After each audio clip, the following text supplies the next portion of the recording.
Hi everyone, I'm Jodi. Welcome to my channel. I'm really glad that you're here today. So today's video, we are going to talk all about the newly filed lawsuit against Oleplex. So if you want to know more about the lawsuit, who's claiming the lawsuit, what specifically is listed, and what the company has to say about it, then stick around because we're going to get right to it.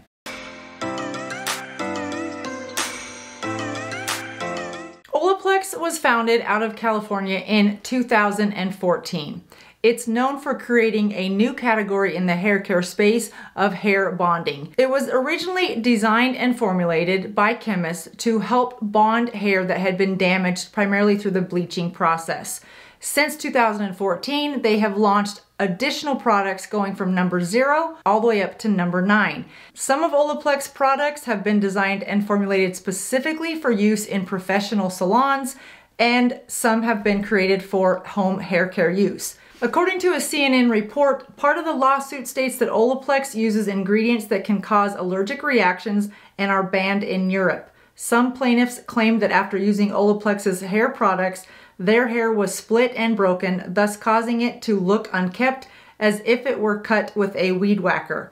Another one said her once defined curls and waves are now frizzy and straightish. The lawsuit goes on to state that the 28 women who are bringing forth the lawsuit have not only had broken hair, lost hair, but also have suffered skin blisters. One of the law firms involved in the case, Law Center of Amy E. Davis, have released several photos of plaintiffs showing bald spots that they claim were a result of using the Oleplex products. According to legal documents, some women have reported experiencing extreme itching, redness, burning, yeast infections, bacterial infections, and open sores. The plaintiffs are collectively seeking $75,000 in damages. The ingredient in question is called Lilial, L-I-L-I-A-L, and was once used as a perfume in cosmetics until the European Union banned it from being in ingredients in 2022, citing infertility issues.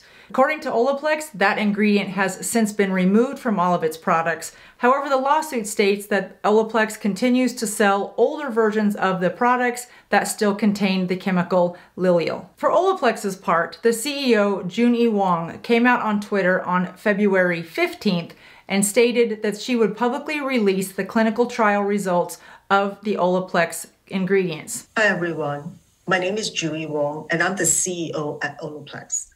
I'm here today to address some misinformation about our brand, which I know is stressful and concerning for our customers. You may have recently heard that Oleplex products cause hair loss. This is a painful and emotional topic. However, for our products, this is not true. Oleplex products do not cause hair loss or hair breakage. Our patented products are designed to relink broken disulfide hair bonds, not cause hair damage. We have released the test results from independent third-party laboratories so that you can see this for yourself. Let's discuss this test. We use industry-standard human repeat insult patch test, HRIPT, which are human clinical tests to ensure that each of our products does not cause skin irritation, inflammation, or sensitivity. If a product passes an HRIPT test, that means it was not shown to cause sensitivity or inflammation to the skin, including the hair follicle, which is the primary cause of hair loss.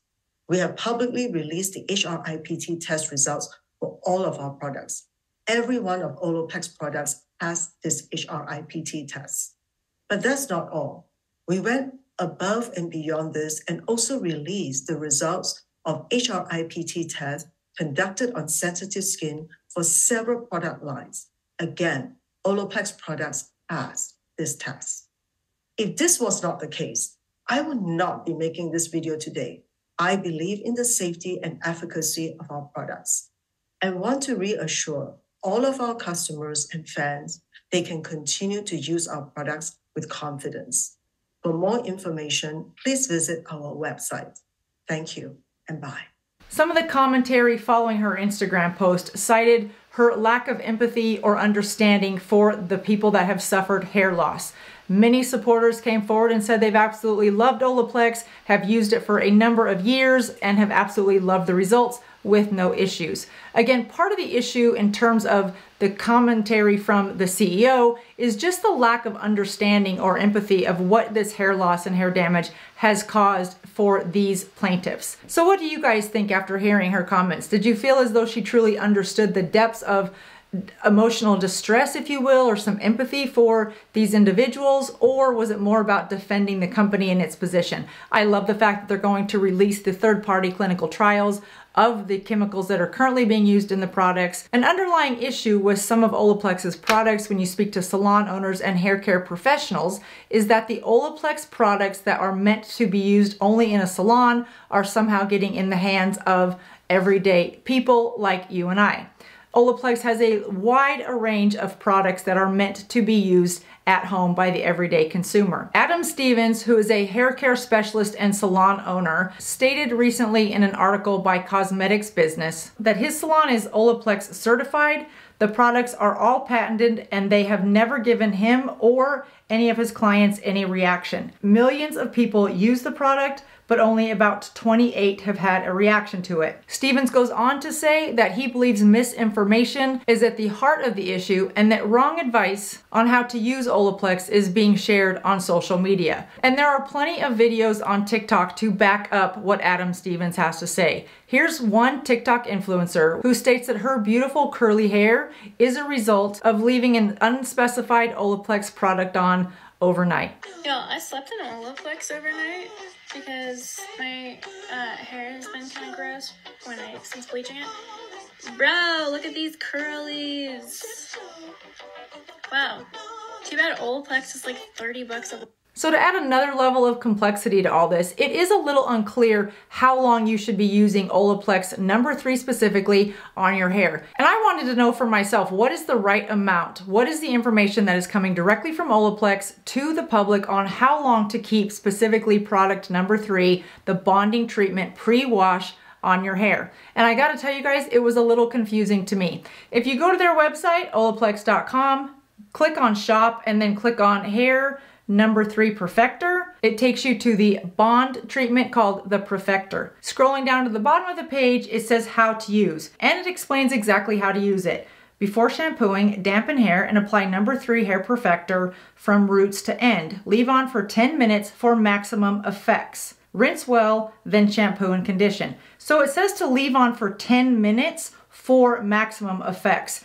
Nowhere in there does it say do not leave on for longer than 10 minutes, but it does tell you to leave on for 10 minutes. Now that's pretty clear. However, if you go back to the homepage of their website, here's where it gets a little bit confusing. If you go to Shop by Hair Concern, it gives you 8 different areas of concern that you can address with a variety of their products.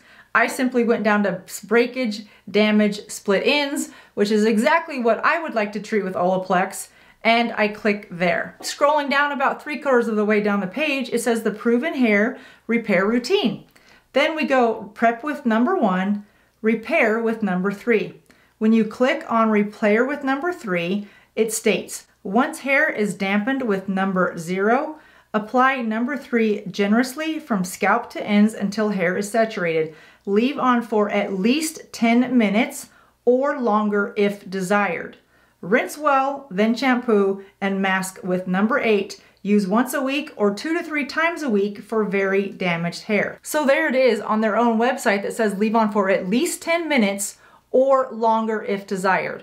So if it is in fact part of the issue that's causing the breakage and the damage, I don't know, I'm not a scientist, I'm not a chemist, I'm not a trichologist, so I don't know if it's the length of the time that the product is being kept on the hair or if it's in fact the ingredients, or perhaps it's a combination of both. What I would suggest is take any of your Olaplex products and look for the ingredient LILIAL. That's the chemical that's been banned in Europe and the one that is in question for causing this damage. We'll have to see how the lawsuit plays out, but I thought it was interesting that Melissa Sharp, a qualified trichologist and member of the Institute of Trichologists, says that generally speaking, the overuse of any strong hair care product has the potential to damage hair. Any product can damage the outside layer of the hair, the cuticle layer, which is there to protect your hair. Once that is damaged, the hair can become dry, porous, and then it will start getting more brittle, and then it will break. Oleplex CEO said they will vigorously defend their products and the safety of their products. So time will tell as this lawsuit continues to unfold. My best suggestion is to take a look at any of the Oleplex products that you have. Only use it for the time that is instructed, and if there seems to be conflicting or contradicting times and instructions on how long to leave these products on, err on the side of caution and leave it on for the least of the 2 times or 3 times, whatever you find on their website. There's no question that Oleplex has a long line of fans that claim that its products have done wonders for their hair and they have used it for years. Not only salon owners, salon professionals, but many consumers like you and I on not only their own social media platforms, but also on the company's social media platform. So I'd love to hear from you guys. Have you used Oleplex products before? And if so, what has your experience been? I'll tell you my personal experience is I was using the number 3. However, I found that it made my hair more brassy really quickly after getting my hair done at the salon. So for those reasons, I've stopped using it altogether. Now there are really good alternatives to Oleplex. In fact, one of the founders of Oleplex has created a new bonding system called ePres. Just like Oleplex, there's an at-home version and there is another version created and formulated specifically for salons. I've been using ePres for about 6 weeks. This is not a sponsored video. ePres is not paying me to talk about this at all. No gifting. I've paid for all my own ePres treatments, but it's another alternative that I have found to be one that works really well for my hair. So if you're unsure or uncertain about your desire to move forward with any Oleplex products, ePres might just be a good alternative. I'm sure there's many others. I hope this video was helpful in providing you the information of what this lawsuit is about, what the company has to say, what ingredients to really look out for, and provide you with an alternative just in case you're unsure of your future with Oleplex. That does it for me, you guys. As this lawsuit turns up more information, I'll be sure to bring it to you. Thanks so much for watching, and I'll see you next time. Bye-bye.